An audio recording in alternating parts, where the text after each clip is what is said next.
When I think about genomics, I'm always struck by the fact that 1 in 3 jobs for our children at school today have yet to be invented. 1 in 3 jobs. So we're living in a time of great change. And when we look up at the stars at night, we're looking into our past. And that's what genetics is.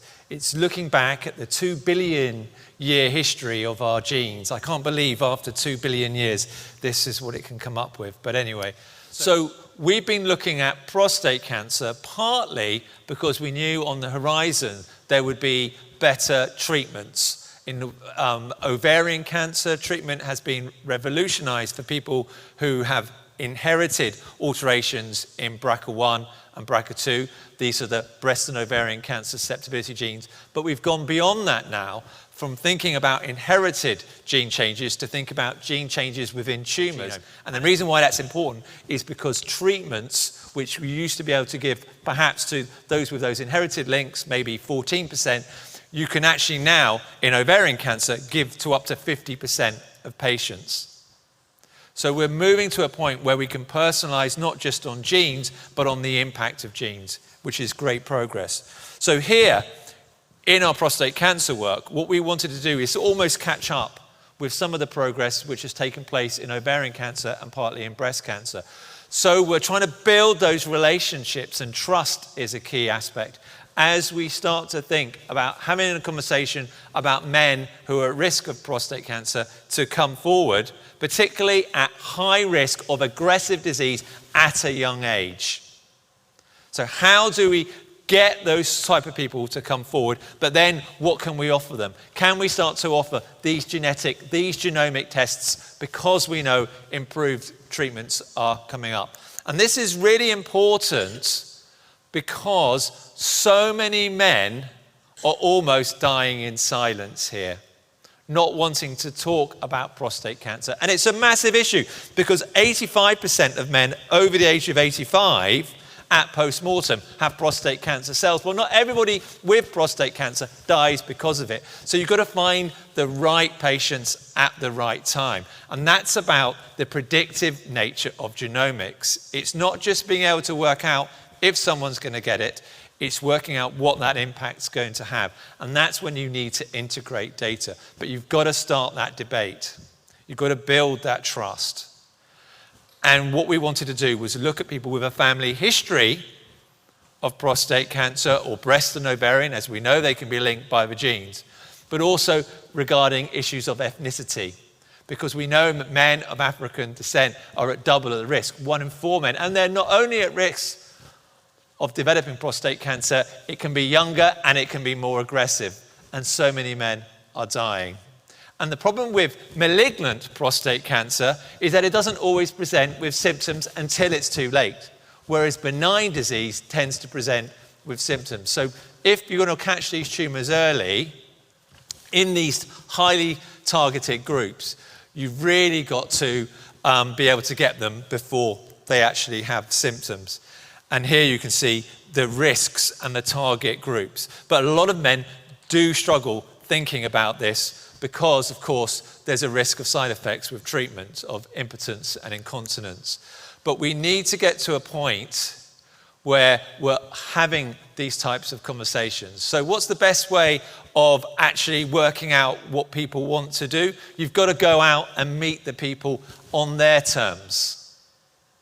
You need community champions, and you need to go out. So Pamela Campbell-Morris, we started this with her, Play Dominoes, Talk Prostate Cancer. And I didn't know, but particular members of this community love to meet together to talk about things and to play dominoes together.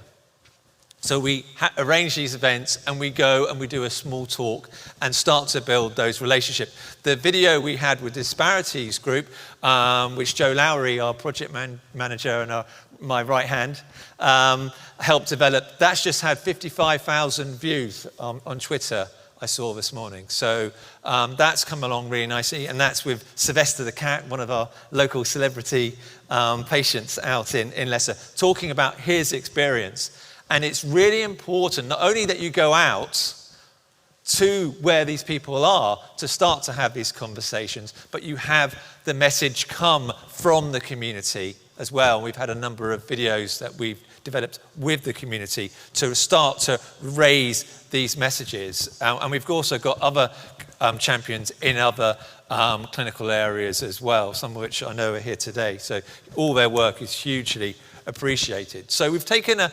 stepwise approach with this. Get the right stakeholders on board. Have your terms of reference. Make sure you've got your peer patient champions. Work closely with passionate people who have got skin in the game, who are there in it for the long term. I always say, their disease, my career, both our lives. So groups like Prostate, groups like Be Me Cancer in Nottingham have been absolutely integral and central to this work. And they have the community links, and they have been incredibly supportive, developing leaflets, arranging events, and helping to build those relationships. We've also worked very closely with our pathologists in Leicester, the clinical genetics department, and with Patrick and Jonathan and the team at the Genomic Laboratory Hub to develop the pathways to be able to do molecular testing of tumours.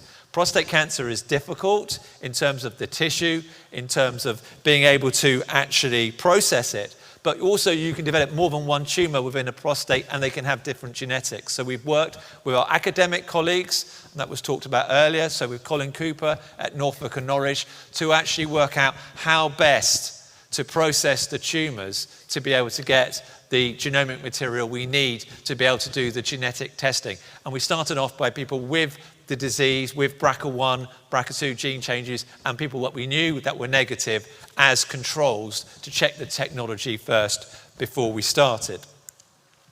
What we were able to find in our pilot was that there were some patients where they had this gene change within the tumour, and that's great because new treatments have just been approved within the last month for breast cancer and prostate cancer. So that's fantastic that the personalised medicine drug is now available. And as a result, perhaps, of this work, the criteria for genetic testing has changed. So now any man under 50 with prostate cancer can have a blood test. Any man under 60 with metastatic disease can have a blood test to look at the BRCA gene changes. And in particular examples, we will be able to look at prostate tumour tissue as well. And that's important because you've got twice as number of gene changes within the tumour. So it's incredibly helpful. This is part of a much broader network of work that we're doing. We want to build these relationships and the trust so that we can look at the wider aspects of genomics. So here we are with Gemma as our lead nurse and Joe Lowry out in the community at football grounds, and we've done events at the Leicester City Football Club. A few weeks ago, Emil Heskey and Steve Walsh were there. And a number of different groups, and it was led by the Lord Mayor, and we're linking in with the West Midlands as well. We've done a video with a lovely chap, Andy, who is a patient where we found the gene change within his tumour. We then found it in his blood, and we've been able to test his family, and his story is there and out there. This is linking in also with future research, looking at the impact of PARP inhibitors. These are the targeted therapies for people with these breast, ovarian and prostate cancer susceptibility gene changes. As I said, we're linking in with the West Midlands through the Commonwealth Games legacy. We know a lot of men of African ancestry come from the Commonwealth, and we're linking in because the 100,000 Genome Project was an Olympic legacy, and so we're now linking in with the Commonwealth Games legacy to develop this across the Midlands corridor into Wolverhampton.